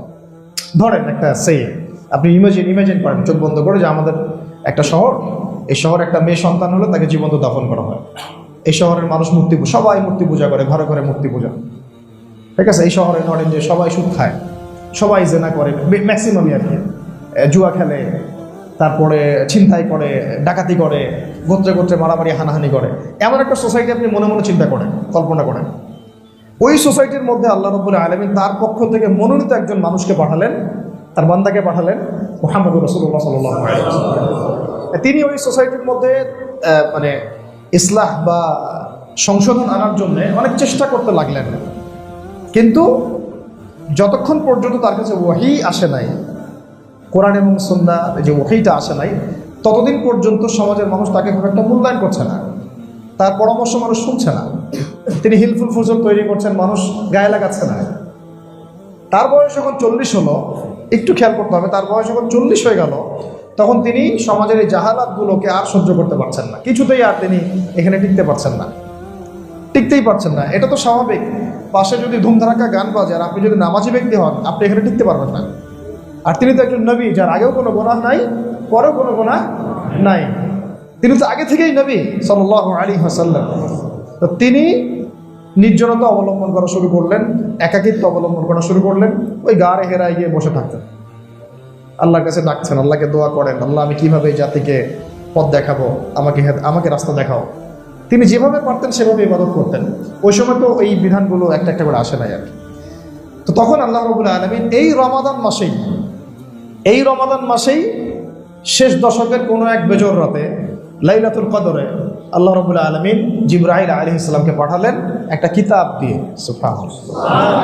যে হে মুহাম্মদ, আপনি তো সমাজ, মানে বিষয়টা হচ্ছে এরকম যে আপনি সমাজ সংস্কারের কথা চিন্তা করছেন, আপনি জাতিকে অন্ধকার থেকে আলোর পথে আনার ফিকির করছেন, কিন্তু এটা তো আমার ওহী ছাড়া হবে না। এই জন্যে ইকরা বিসমি রাব্বিকাল্লাযী খালাক, পড়ুন আপনার রবের নামে যিনি আপনাকে সৃষ্টি করেছেন। আসলে মূল মোটিভ কিন্তু এইটা, খালাকাল ইনসানা মিন আলাক, যিনি মানুষকে আলাক থেকে সৃষ্টি করেছেন, জমাট বাঁধা রক্তপিণ্ড থেকে। ইকরা ওয়া রাব্বুকাল আকরাম, আপনি পড়েন, আপনার রব মহিমান্বিত। আল্লাযী আল্লামা বিল কলম, যিনি মানুষকে কলম দ্বারা জ্ঞান শিক্ষা দিয়েছেন। আল্লামাল ইনসানা মা লাম ইয়ালাম, তিনি মানুষকে এমন জ্ঞান শিক্ষা দিয়েছেন যা মানুষ কখনো জানতই না। এই শুরু হলো ওহী আসা। এখন নবী সাল্লাল্লাহু আলাইহি ওয়াসাল্লাম এই ওহীটাকে নিয়ে তিনি সমাজে দাওয়াতের কাজ শুরু করলেন। চিন্তা করেন যে ওইরকম একটা সমাজ যেখানে কন্যা সন্তানকে জীবন্ত দাফন করা হয়, শিরকের ছড়াছড়ি, লাত ও জাহবল মানাতের পূজা হচ্ছে, সুদের ছড়াছড়ি, জেনার ছড়াছড়ি, ব্যভিচারের ছড়াছড়ি, মদের ছড়াছড়ি, গোত্রীয় হানাহানি দিয়ে ভর্তি। এখন তিনি দাওয়াতের কাজ শুরু করলেন। এবার তার দাওয়াতের মিশন শুরু হল। আপনারা চিন্তা করেন একটা রমাদান মাসের কথা, যে রমাদান মাসে এইরকম একটা সমাজ ব্যবস্থায় কোরআন নাজিল হলো, নবী সাল্লাল্লাহু আলাইহি ওয়াসাল্লাম দাওয়াতের কাজ শুরু করলেন। আমি এদিকে লম্বা করছি না, মাত্র 23 বছর। কত বছর? 23 বছর পরে আপনি ওই পুরো মক্কাটার চিত্রটাকে দেখেন। জাস্ট 23 বছর পরে আপনি আবার মক্কায় ফিরে যান। সিরাতটা পড়ে নেন বাসায় গিয়ে, আজকে তো এক বৈঠকে সব বলা সম্ভব না। সিরাতটা পড়ে নেন বাসায় গিয়ে, 23 বছর পরের মক্কার দিকে আপনি এখন তাকান, দেখেন কোনো কন্যা সন্তানকে আর জীবন্ত দাফন করা হচ্ছে না, কোনো সুদ কেউ খাচ্ছে না, কোনো শিরক তো দূরের কথা, কোনো মূর্তির অস্তিত্ব পর্যন্ত নাই, সবগুলো ভেঙে চুরমার করে দেওয়া হয়েছে, তাই না? কোনো আবু জেহেলদের ওই দারুন নাদওয়ার শাসন ব্যবস্থাও নাই। আবু জেহেলরা এখন মাটির তলে চলে গেছে, জাহান্নামে চলে গেছে, তাই না? ওই 23 বছর পরের মক্কায় কোনো জেনা নাই, কোনো মদপান নাই, কোনো ব্যভিচার নাই, কোনো গোত্রীয় হানাহানি পর্যন্ত নাই। সবাই ভাই ভাই হয়ে গেছে। কুল্লুকুম মিন আদম ওয়া আদম মিন তুরাব, তোমরা সবাই আদম সন্তান, আদম মাটির সন্তান। এখন 23 বছর পরের মক্কাটাকে আপনি দেখেন, ওই রকম ইউনিক এবং পবিত্র কোনো সমাজ ব্যবস্থা এই বিশ্ববাসী কখনো দেখে নাই। তাহলে একটা পয়েন্টকে বুঝতে পারছেন যে রমাদান মাসে কোরআন নাজিলের মূল উদ্দেশ্য কি? তাহলে ওই রকম জাহালাতপূর্ণ সমাজ ব্যবস্থাকে এইভাবে পরিবর্তন করে আলোকিত করতে হবে, এইটা হচ্ছে উদ্দেশ্য। আমি বুঝতে পারছি কথা? তাহলে এখন একটু মিলানোর চেষ্টা করেন আজকের ওয়ার্ল্ড অ্যাফেয়ার্সকে মিলান ওই আইএমএ জাহিলিয়াতের সাথে, আজকের বাংলাদেশকে মিলান আইএমএ জাহিলিয়াতের সাথে, আমাদের দেশের প্রত্যেকটা ডিপার্টমেন্টকে মিলান, আমাদের দেশের পলিটিক্সকে মিলান আইএমএ জাহিলিয়াতের সাথে, ওয়ার্ল্ডের পলিটিক্সটাকে মিলান আইএমএ জাহিলিয়াতের সাথে, ওয়ার্ল্ড ইকোনমিক্সকে মিলান আইএমএ জাহিলিয়াতের সাথে, আমাদের আঞ্চলিক অর্থনীতিকে মিলান আইএমএ জাহিলিয়াতের সাথে, ব্যবসাকে মিলান আইএমএ জাহিলিয়াতের সাথে, জেনাকে মিলান, ব্যভিচারকে মিলান, মাদককে মিলান, সমাজ ব্যবস্থাকে মিলান, আপনি গোত্রীয় হানাহানিকে মিলান, মেয়েদের অবমাননাকে মিলান, একটা পয়েন্টও খুঁজে পাবেন না যে আইএমএ জাহিলিয়াতে যেমন জাহালাত ছিল আজকের বিশ্ব ঠিক সেই জায়গাতেই দাঁড়ায় আছে, বরং তার চেয়ে বেশি জাহালাত আছে, বরং তার চেয়ে বেশি জাহালাত আছে। আগে তো ছিল একটা ক্ষুদ্র পরিসরে, এখন পুরো গ্লোবালাইজেশন হয়েছে এটা। তাহলে এখনকার বিশ্বে কোরআন নাজিলের উদ্দেশ্যটা কি হবে? ঠিক যেমন নবী সাল্লাল্লাহু আলাইহি ওয়াসাল্লামের সময় লাইলাতুল কদরে কোরআন নাজিল হয়েছিল ইকরা বিসমি রাব্বিকাল্লাযী খালাক দিয়ে, উদ্দেশ্য ছিল যাতে করে ওই আবু জেহেলদের সেই জাহালাতপূর্ণ সমাজটাকে একেবারে পরিবর্তন করে আলোকিত সমাজে পরিণত করা যায়। তাহলে এখন কোরআন কি শুধুমাত্র তিলাওয়াতের জন্যই নাজিল হইল? শুধু তারাবি পড়ার জন্যে? 40 কুলখানিয়া 3 খতম এগুলোর জন্যই কি কোরআন নাজিল হলো? রমাদান মাসে কোরআন যে নাজিল হলো কি উদ্দেশ্যে হলো এইটা আমরা অনেকে বুঝতে পারি না। তাহলে এই কোরআন কেন্দ্রিক সমাজ ব্যবস্থাটাকে জাহিলিয়াতকে চ্যালেঞ্জ করে এই সমাজ ব্যবস্থাকে ফাটল ধরাতে হবে, ইমানের শিবির এবং কুফরি শিবির আলাদা করে ফেলতে হবে, তাওহীদ এবং শিরকের শিবির দুটো আলাদা করে ফেলতে হবে, এখানে মুনাফিকি তাগুতি সিস্টেম ইমানদারদেরকে আলাদা করে ফেলতে হবে, এমনভাবে কোরআন কেন্দ্রিক মেহনত করতে হবে যেন সমাজটা এইভাবে বিভক্ত হয়ে যায়, ইমানদাররা আলাদা হয়ে যায়, কাফেররা আলাদা হয়ে যায়, মুনাফিকরা আলাদা হয়ে যায়, মুমিনরা আলাদা হয়ে যায়, মুশরিকরা আলাদা হয়ে যায়, মুসলিমরা আলাদা হয়ে যায়। এইভাবে সমাজটাকে আলাদা করে ফেলতে হবে দাওয়াতের মধ্য দিয়ে। এই কাজটাই নবী সাল্লাল্লাহু আলাইহি ওয়াসাল্লাম করেছেন আইয়ামে জাহিলিয়াতের সময় মক্কায়। তো কোরআন যে প্রেক্ষাপটে নাজিল হয়েছিল আজকের বিশ্ব এবং রাষ্ট্র সেই প্রেক্ষাপটের বাইরে নয়, বরং আমরা যদি একটা একটা করে ধরে ধরে মিলাতে চাই আমরা এক ধাপ বেশি প্রমাণ করতে পারবো যে হ্যাঁ আজকের শহর, আজকের রাষ্ট্র, আজকের বিশ্ব সেম আইএমএ জাহিলিয়াতের মধ্যেই আছে। যে কোনো একটা ডিপার্টমেন্টের নাম বলেন আমি বলে দিতে পারবো, শিক্ষার কথা বলেন, সংস্কৃতির কথা বলেন, অর্থনীতির কথা বলেন, রাজনীতির কথা বলেন, সব আইএমএ জাহিলিয়াতের মধ্যে আছে, সব। শুধু এর বাইরে কিছু আছে প্রোটেস্ট্যান্ট ভার্সন অফ ইসলাম, ইসলামের কিছু কসমেটিক্স ইসলাম, এর বাইরে কিছু গোরাবা মানে যারা মৌলিকভাবে ইসলাম ফলো করে এবং তাদেরকে সমাজের মানুষ বাঁকা চোখে দেখে, যারা মানে মৌলিক ইসলামটা ফলো করে, পরিপূর্ণ ইসলাম ফলো করতে চায়, তাদেরকে আবার সমাজের মানুষ বাঁকা চোখে দেখে, তারা আবার অন্য গ্রহের প্রাণী নাকি। মানে আপনি একটা বিয়ের অনুষ্ঠানে গিয়েছেন যেখানে গান বাজনা বাজতেছে ধুমধারাক্কা, একেবারে বেলাল্লাপনা, তো সেখানে আপনি গিয়ে নিজেকে খুব জড়তা ফিল করছেন, এক কোনায় চলে আসলেন, তা আপনাকে তারা বলবে যে আপনি আনসোশ্যাল, আপনি আনসোশ্যাল, সামাজিক বিষয় বোঝেন না। কেউ একটা জন্মদিনের দাওয়াত দিয়েছে, কেক টেক কাটবে, এটা করবে, আপনি বললেন না আমি যাবো, তো তারা আপনাকে বলবে আপনি আনসোশ্যাল। হ্যাঁ, ইভেন যদি সামনের ইলেকশনে আপনি বলেন যে ভাই আমি ভোট টোট দিব না, আমি এই সিস্টেমের মধ্যে নাই, মানে দেয়া জায়েজ না জায়েজ আলোচনা করতেছি না, আমি বলছি যে ভাই আমি দিলাম না, যান, তো আপনাকে বলবো যে আপনি তো পলিটিক্স বুঝেন না। তো যাই হোক ভাই, মূল কথা হচ্ছে যে কোরআন নাজিল হয়েছে কোন মাসে, কি উদ্দেশ্যে নাজিল হয়েছে আমি একটা আয়াত থেকে বলে শেষ করতেছি। আল্লাহ রাব্বুল আলামিন বলেছেন শাহরু রমাদান আল্লাযী উনজিলা ফীহিল কোরআন, রমজান সেই মাস যে মাসে কোরআন নাজিল হয়েছে। আমি বলছিলাম কি উদ্দেশ্যে নাজিল হয়েছে, পুরো আয়াতটা পড়লে আপনি দেখবেন আল্লাহ পাক সেখানে বলেছেন হুদাল লিন্নাস, 1 নাম্বার, এটা হচ্ছে মানব জাতির জন্য হেদায়েত, মানব জাতির জন্য হেদায়েত। আরেকটা ওয়ার্ড আল্লাহ পাক ব্যবহার করেছেন সেটা হচ্ছে বাইয়িনাতিন মিনাল হুদা, মানে এটা বাইয়িনাত মানে সুস্পষ্ট দলিল, এটা কি সুস্পষ্ট দলিল। শেষে একটা শব্দ আল্লাহ রাব্বুল আলামিন প্রয়োগ করেছেন সেটা হচ্ছে ওয়াল ফুরকান, এটা হচ্ছে ফুরকান মানে সত্য মিথ্যা, ন্যায় অন্যায়, হক বাতিলের একটা চূড়ান্ত পার্থক্যকারী মানদণ্ড। তাহলে কোরআন কি, কোরআন নাজিলের প্রেক্ষাপটটা কি এবং কোরআন নাজিলের উদ্দেশ্য কি আমরা কিন্তু রমাদান থেকে বুঝে ফেললাম। কোরআন আল্লাহ রাব্বুল আলামিনের কালাম, নাজিল হয়েছে পুরো মানব জাতিকে হেদায়েত দেওয়ার জন্যে, এটা হচ্ছে একটা বাইয়িনাত সুস্পষ্ট প্রমাণ, এবং ওয়া ফুরকান ওয়াল ফুরকান ন্যায় অন্যায় সত্য মিথ্যার একমাত্র মানদণ্ড। তো আমাদের জিম্মেদারি হচ্ছে যে এই রমজান মাসে যেহেতু কোরআন নাজিল হয়েছে এবং এই কোরআন আইয়ামে জাহিলিয়াতকে পরিবর্তন করে একটা আলোকিত সমাজ প্রতিষ্ঠা করেছে, অতীতে এর নজির আছে, নবী সাল্লাল্লাহু আলাইহি ওয়াসাল্লাম তা করে দেখিয়েছেন, তাহলে এই যুগেও সেটা সম্ভব কিনা? সম্ভব কি সম্ভব না? সম্ভব হবে যদি আমরা বেশি না 5টা থেকে 6টা কাজ করি। সম্ভব হবে যদি আমরা কয়টা কাজ করি? 5টা থেকে 6টা কাজ করলে এ যুগেও সম্ভব কোরআনকে কেন্দ্র করে সমাজ পরিবর্তন করা। এ যুগেও সম্ভব কোরআনকে হাতে নিয়ে সমাজকে পরিবর্তন করা, রাসূলুল্লাহ সুন্নাহকে হাতে নিয়ে সমাজ পরিবর্তন করা। 1 নাম্বার হচ্ছে ভাই, সবাই পাক্কা নিয়াত করব যে প্রত্যেক মুসলিম নরনারীকে, প্রত্যেক বালেগা মুসলিম নরনারীকে অবশ্যই কোরআন তেলাওয়াত করা শিখতে হবে। স্কুল শিখাক, কলেজ শিখাক, ইউনিভার্সিটি শিখাক আর নাইবা শিখাক, আমাকে শিখতে হবে। শিক্ষা ব্যবস্থা আমাকে শিখাক বা নাইবা শিখাক, আমাকে শিখতে হবে। কিভাবে শিখবো এটা আমার ফিকির। মাদ্রাসায় গিয়ে হোক, ওস্তাদের কাছে এসে হোক, মসজিদে এসে হোক, মক্তবে এসে হোক, আমাকে শিখতে হবে। শেখার দায়িত্ব আমার, আমাকে শিখতে হবে any how at any cost. এইটা আপনি রমজান মাসে নিজের উপর ফরজ করে নেন যে আমি রমজানে কোরআন শিখবই। মানে কোরআনের প্রতি মহব্বত তৈরি করতে না পারলে এই জেনারেশনকে দিয়ে আমরা সেই বিপ্লবটা আশা করতে পারি না। কারণ আপনি যে কিতাবের প্রতি কোনো মহব্বতই নাই, যে কিতাবের সাথে আমার কোনো তাল্লুক নাই, সেই কিতাবের বিধান প্রতিষ্ঠা হোক, এটা তো বহুত দূর কি বাত। আল্লাহ পাক আমাদেরকে বোঝার তৌফিক দান করে। আমাদের এই সিস্টেম তো আমাকে এটা শিখাবে না, ওই আশায় বসে থেকে লাভ নাই। আপনারা গলা ফাটায় ফেলেন যে শিক্ষা ব্যবস্থায় আল কোরআন বাধ্যতামূলক করা হোক, সিরাত বাধ্যতামূলক করা হোক, হাদিস বাধ্যতামূলক করা হোক, কোশ্চিন কালেও তাগুত করবে না। লিখে দিচ্ছি, লিখে নেন। কারণ এই সিস্টেমটাই হচ্ছে কয়েকটা সভ্যতার দাসত্ব করছে। এই পুরো সিস্টেমটা দাসত্ব করছে জায়নিস্টদের, অর্থাৎ ইহুদি খ্রিস্টান এই সভ্যতার দাসত্ব করছে। এরা তাদের বাইরে তারা একটা পদক্ষেপ নিতে পারবে না, একটা কলমের সিগনেচার তারা করতে পারবে না। করতে গেলে ওরাই তাদের মসনদ উদায় দিবে।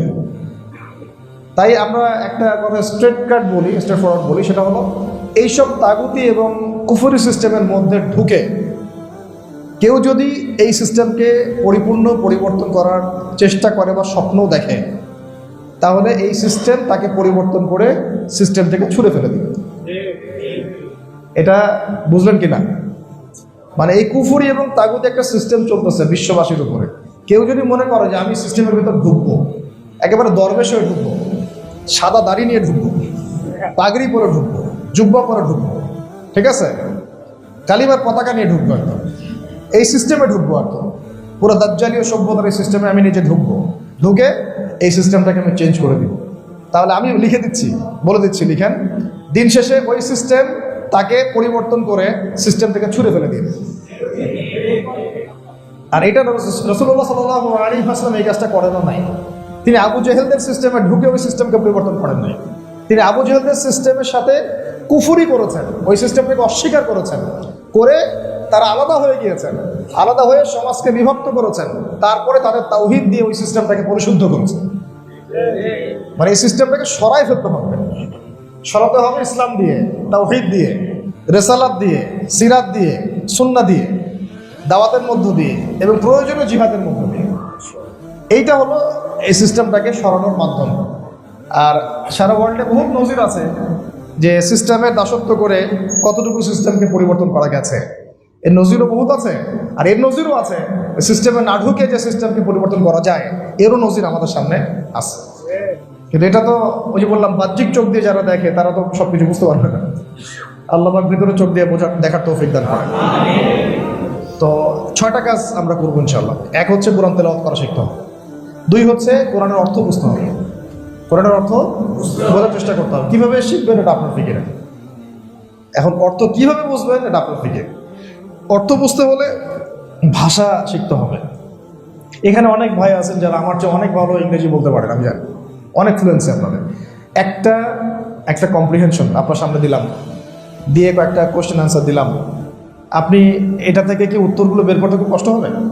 মোটেই হবে না, কারণ আপনি ভাষাটা জানেন, এর গ্রামার জানেন, এর অর্থ করতে পারেন, আপনি ওখান থেকে সামারি করতে পারছেন, ফিল ইন দ্য ব্ল্যাঙ্কস করতে পারছেন, রিঅ্যারেঞ্জ করতে পারছেন, কত কি করতে পারছেন।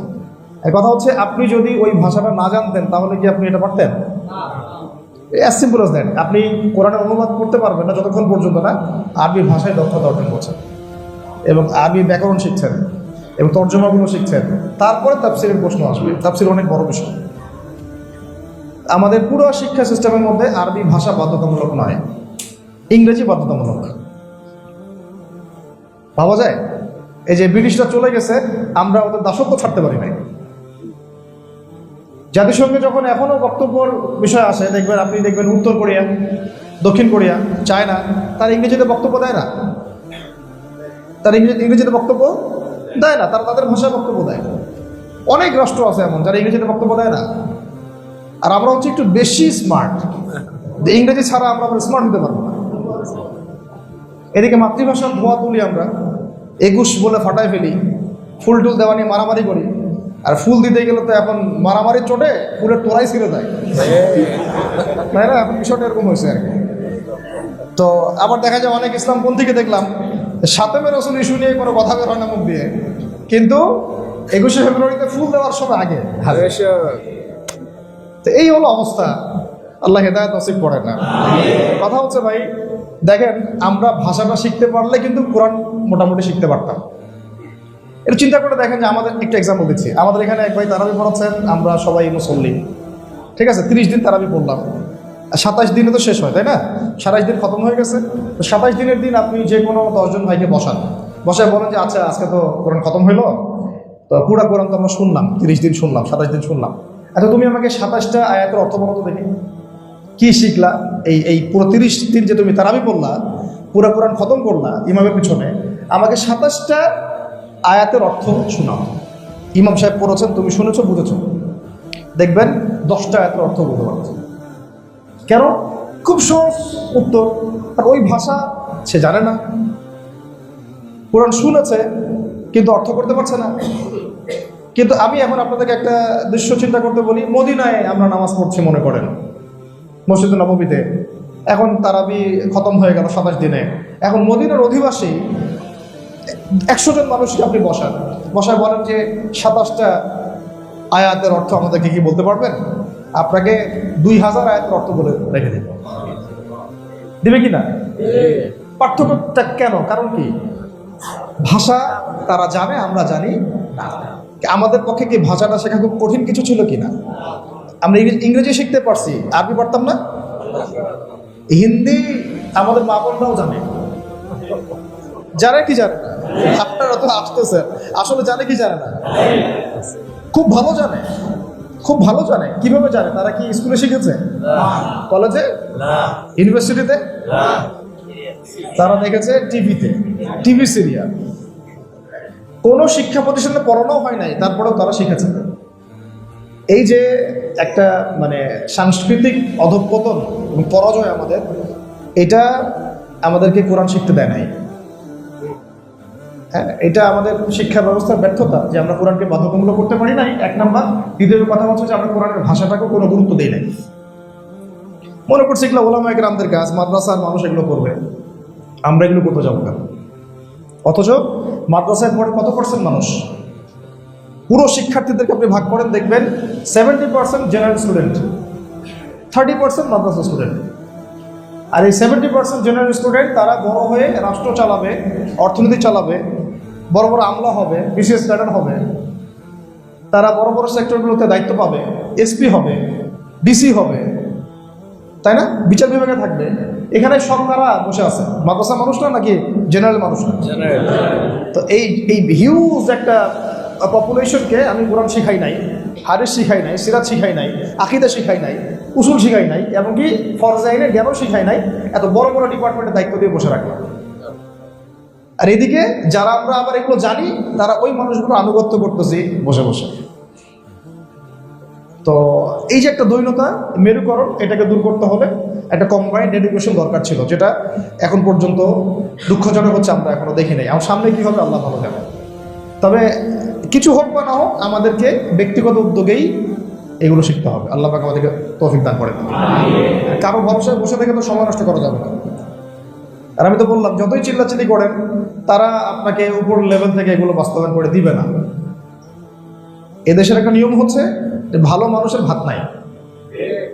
এদেশের নিয়ম কি? ভালো মানুষের ভাত নাই। আপনি একটু মানে শক্তের ভক্ত, এরা শক্তের ভক্ত, নরমের জল।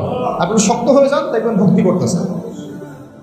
শক্ত হাতে যখন ছাত্র ভাইরা নাস্তা পানি দিল তখন সব সিধা হয়ে গেল। আর এইগুলো যদি আমরা দাড়ি টুপিওয়ালা মানুষরা নরম ভাষায় বলতাম, ধরে ধরে জেলখানে ঢুকে দেব। আমরা একদিক দিয়ে খুশি হয়েছি আলহামদুলিল্লাহ। কেন? কারণ আমরা যদি মানে প্রথম অবস্থাতে যদি ওলামায়ে কেরামগণ দেখতেন এটা শুরু করতো, তাহলে এটাকে বিশ্ববাসীর সামনে উপস্থাপন করতো এটা একটা জঙ্গি রাষ্ট্র হয়ে গেছে, মৌলবাদী রাষ্ট্র হয়ে গেছে। ভালো হয়েছে যাদেরকে তোমরা সারা জীবন এই কি শরৎচন্দ্র শিখাইছো, তোমার রবীন্দ্রনাথ শিখাইছো, তারপরে নজরুল শিখাইছো, হ্যাঁ, তার বেগম রোকেয়া শিখাইছো, তসলিমা নাসরিন বানানোর চেষ্টা করছো, তাদের হাতেই তোমাদের পতন হয়েছে। যাদেরকে বোরখা পড়তে দেও নাই, হ্যাঁ, যাদেরকে টুপি দাড়ি নিয়ে মস্করা করছো, বিশ্ববিদ্যালয়ের ঠাকুরের উপরে কাপড় পরলে জঙ্গি জঙ্গি বলছো, ওদের হাতেই তোমাদের পতন হয়েছে। আমরা যদি শুরু করতে যেতাম তাহলে আমাদেরকে বলতো বিশ্ববাসীর সামনে যে এটা কি হয়ে গেছে, জঙ্গি, এরা বাংলাদেশকে আফগানিস্তান বানাতে চায়, তাই বলতো আর কি। আল্লাহ আমাদেরকে হেফাজত করে নেয় বিশেষ। ওকে, তাহলে আমি অনেকগুলো পয়েন্ট আলোচনা করছি, এখন 6টা কি বলছি? আচ্ছা, কয়টা বলছি? এক নাম্বার বলছি যে তেলাওয়াত শিখতে হবে মাস্ট বি। 2 নাম্বার অর্থ শিখতে হবে। 3 নাম্বার হচ্ছে ভাই কোরআনের কিছু অংশের হিফজ থাকা চাই, 4 নাম্বার হচ্ছে কোরআনের যত আদেশ মানতে হবে। রাজি আছি তো ইনশাআল্লাহ? হ্যাঁ না কিন্তু বন্ধ আদেশ আল্লাহ পাকের আসছে, বাস সামিআনা আতাআনা, শুনছি মানছি, শুনলাম মানলাম, কোনো যুক্তি, কোনো বিজ্ঞান, দর্শন কিছু দরকার নেই আমার। আল্লাহর আদেশ বাস খালাস, রাসূলের আদেশ বাস খালাস, এতটুকু যথেষ্ট। এটা হলো কত নাম্বার? 4 নাম্বার। আদেশগুলো মানবো। 5 হচ্ছে সমস্ত নিষেধ ছাড়তে হবে, নিষেধগুলো ছাড়তে হবে। কোনো অবস্থাতেই এমন যেন না হয় যে আদেশ মানছি নিষেধ ছাড়ছি না, এমন যেন না হয়। আদেশও মানবো, নিষেধও ছাড়বো ইনশাআল্লাহ। আর 6 নাম্বার হচ্ছে আল কোরআনের দাওয়াতটাকে মানুষের কাছে প্রচার করা। এই কয়েকটা কাজ যদি আমরা করতে পারি ইনশাআল্লাহ, যে কাজগুলো নবী সাল্লাল্লাহু আলাইহি ওয়াসাল্লাম করেছেন, সাহাবীরা করেছিলেন এবং আয়ামে জাহিলিয়াত পরিবর্তন হয়েছিল, আমরাও যদি করতে পারি বর্তমান সময়কার এই জাহালাতগুলো পরিবর্তন হবে ইনশাআল্লাহ। আর এই উদ্দেশ্যেই রমজান মাসে আল্লাহ পাক কোরআন নাযিল করেছেন। ইন্না আনজালনাহু ফি লাইলাতুল কদর ওয়া মা আদরাকা মা লাইলাতুল কদর। এটাই হচ্ছে কোরআন নাযিলের মূল উদ্দেশ্য। আল্লাহ পাক আমাদের সবাইকে কোরআন নাযিলের এই মাসে কোরআনের হক আদায় করার তৌফিক দান করেন। তো এই কয়েকটা বিষয় একটু খেয়াল রাখবো, ইফতারের বিষয়ে, খাবারের বিষয়ে, ঘুমের বিষয়ে এবং সময়টাকে ব্যালেন্স করার বিষয়ে, এবং সবচেয়ে বড় কথা এই পর্যন্ত করবোই, পাশাপাশি আমলগুলোর পাবন্দি যেন হয়ে যায়, আমরা যেন নামাজ একটু পাবন্দ হয়ে যাই, জামাতগুলো যেন না ছুটে যায়। অনেক সময় দেখা যায় যে সুন্নত নফলগুলো আমাদের ছুটে যাচ্ছে, রমজানে যেন না ছুটে, এটা ফিকির করা। অনেক সময় দেখা যায় মুস্তাহাব কিছু আমল আছে যেগুলো আমরা অনেকে গুরুত্ব দিই না, টুপি পড়ি নাই, বা আমি মনে করছি যে এটা একটা ছোট হয়তো আমল, এমন কিছু না, ওইটাকেও গুরুত্ব দেওয়া, ওইটাকেও গুরুত্ব সাথে আদায় করা। মিসওয়াকের ব্যাপারটা, আপনার দাড়ি টুপির বিষয়গুলো, এগুলো অনেক বড় বড় বিষয়, কিন্তু দেখে অনেক সময় মনে হয় যে কি, মনে হয় এগুলো না হলেও মনে হয় ইসলামে অনেক কিছু আছে, আসলে এগুলো বড় বড় বিষয়, এগুলোও কিন্তু অনেক বড় বিষয়, ঠিক আছে? মিসওয়াকের বিষয়, দাড়ির বিষয়, টুপির বিষয়, পাগড়ির বিষয়, পোশাকের বিষয়, তারপরে আপনার পরিষ্কার পরিচ্ছন্নতার বিষয়গুলো, হ্যাঁ, তারপরে যে সকাল সন্ধ্যার জিকির আজগারগুলো, তারপরে ধরেন যে প্রত্যেক নামাজের পরে কিছু দোয়া আছে, আজকার আছে না, প্রত্যেক নামাজের পরে কিছু দোয়া আজকার আছে, সকালে রাতে কিছু কোরআনের স্পেশাল কিছু সূরা আছে, আয়াত আছে, এগুলো পাঠ করা। মানে এক কথায় যে বিষয়গুলো আমরা অনেক সময় মানে একটু কম গুরুত্ব দেই, হ্যাঁ, ফরজ ওয়াজিব ঠিকঠাক করছি কিন্তু ওই নফলগুলোকে কম গুরুত্ব দেই, ওগুলোকেও রমজান মাসে গুরুত্বের সাথে আদায় করা। এর পাশাপাশি যার যার জাকাত হয়ে যাবে, জাকাতগুলো অবশ্যই দিতে হবে। প্রতিবেশী ইফতার করতে পারছে কিনা খেয়াল রাখা, ইফতারের প্রজেক্ট করা, যাতে নিম্ন মধ্যবিত্তদের বাসায় ইফতার পৌঁছে দেওয়া যায়। তারা তো আর মুখ ফুটে বলতে পারে না, এই কারণে আমাদের দায়িত্ব হচ্ছে পৌঁছে দেওয়া। এবং এই রমজান মাসে সিরাতটাকে অবশ্যই পড়ে ফেলবো, রাসূল সাল্লাল্লাহু আলাইহি ওয়াসাল্লামের জীবনীর মাসবি পড়তে হবে। এবং প্রত্যেকটা মিম্বর থেকে, প্রত্যেকটা মসজিদ থেকে, প্রত্যেকটা আলোচনার জায়গা থেকে এই ইসলামের বেসিক ফান্ডামেন্টাল আলোচনাগুলো আসা উচিত, সাতেমের ইস্যুগুলো আসা উচিত, রাসূলের জীবনের বিষয়গুলো আসা উচিত, কোরআনের শিক্ষা নিয়ে কথা বলা উচিত। আর আমি একটা পরামর্শ দিতে পারি যে প্রত্যেকটা মসজিদ ভিত্তিক কোরআন শিক্ষা কার্যক্রম চালু করে দেন, বিনামূল্যে কোরআন শিক্ষা কার্যক্রম চালু করে দেন। মানুষ আসুক, কোরআন শিখুক। 1 মাসে হয়তো শিখতে পারবে না, কিন্তু কোরআনের কাছে আসুক। ওই ওসিলায় সে তার জীবন পরিবর্তন করতে পারে ইনশাআল্লাহ। যারা সময় হবে আল্লাহর রাস্তায় সময় দিব ইনশাআল্লাহ। পাশাপাশি কিছু ক্যাম্পেইন করা যায়, ইফতার ক্যাম্পেইন করা যায়, সাহারির ক্যাম্পেইন করা যায়, এবং শেষ দশকে ইতিকাফের বিষয়ে একটু মনোযোগ দেওয়া যায়। কারণ আমরা তো ব্যস্ততার মধ্যে আমরা তো আল্লাহকে অনেক সময় ভুলে যাই, তাই না? বিষয়টা একটা এক্সাম্পল দেই, যখন আমরা ওমরা করতে যাই 5 দিন 7 দিন 1 মাস, দেখবেন এত বেশি মনটা পবিত্র থাকে। হ্যাঁ, ছোট ছোট কোনো ভুল হলেও সেটা মনের মধ্যে খুব বড় পরিসরে দাগ কাটে। এত বড় একটা ভুল করে ফেললাম, কিভাবে মাফ হবো? কিন্তু দেখবেন আবার যদি ফিরে আসি বাসায়, ব্যবসায়, বাণিজ্য, চাকরি বাকরির মধ্যে, আবার মনটা কেমন জানি শক্ত হয়ে যায়। এমনটা হয় কিনা? এই কারণে ইতিকাফটা জরুরি, এই কারণে যে আমরা ফারেক হয়ে শুধু আল্লাহ রাব্বুল আলামিনের সাথে সময় কাটাবো। খেয়াল রাখবেন, যে মসজিদে কোনো আলেম ইতিকাফ করছেন সেখানে ইতিকাফ করলে ভালো। তাহলে 10 দিনে আপনি অনেক কিছু শিখতে পারবেন ইনশাআল্লাহ। এছাড়া প্রত্যেকটা মসজিদ ভিত্তিক তালিম চালু করে দেন, আল্লাহ সহজ করে দেন। প্রত্যেকটা মসজিদ ভিত্তিক তালিম চালু করে দেন, বাসার মধ্যে তালিম চালু করে দেন, মসজিদ ভিত্তিক ফ্রি কোরআন শিক্ষা কোর্স চালু করে দেন। তারপরে এই যে বললাম যে ইফতারের প্রজেক্টগুলো করে মানুষের কাছে ইফতার পৌঁছে দেন, সাদাকাগুলোকে বাড়ায় দেন, আত্মীয়তার সম্পর্ক জুড়ে নেন এই রমজান মাসে, এবং নিজেদের জীবনের গুনাহগুলো ক্ষমা চাওয়ার প্র্যাকটিস করি রমজান মাসে। আমরা বেশি বেশি নফল পড়ার চেষ্টা করি, তারাবি তো পড়বই, অন্তত 2-4 রাকাত হলেও তাহাজ্জুদ পড়ার চেষ্টা করি, এবং রমজান মাসে রোজা রেখে বেশি বেশি দোয়া করার চেষ্টা করি, নিজের জন্যে, পিতামাতার জন্যে, ওলামায়ে কেরামদের জন্যে, উম্মার জন্যে, এই মজলুম আমাদের ভাইদের জন্যে, সবার জন্য দোয়া করার চেষ্টা করি। এইভাবে পুরো রমাদান মাসটাকে আমরা আমলের মধ্যে নিয়ে আসি। একটা মাস একটা ট্রেনিং সেশন চলে যাক, যাতে সারা বছর আমরা ধরে রাখতে পারি। এমন যেন না হয় যে রমজান মাসে মাশাআল্লাহ আল্লাহর ওলি হয়ে গেছি, রমজান মাসে আল্লাহর ওলি হয়ে গেলাম, রমজান চলে গেলে আবার যেন আবার ওই আগের লাইনে ফিরে না যাই। আল্লাহ পাক আমাদের বোঝার তৌফিক দান করুন। এবং সবশেষ কথা হচ্ছে, রমজান মাসে যেন আমরা রাসূলুল্লাহ সাল্লাল্লাহু আলাইহি ওয়াসাল্লাম এবং সাহাবীদের মতো করে এই 30টা দিন কাটাতে পারি। আল্লাহ পাক আমাদের সবাইকে সুস্থতার সাথে রমজান মাসটা সর্বোচ্চ ইউটিলাইজ করার তৌফিক দান করুন।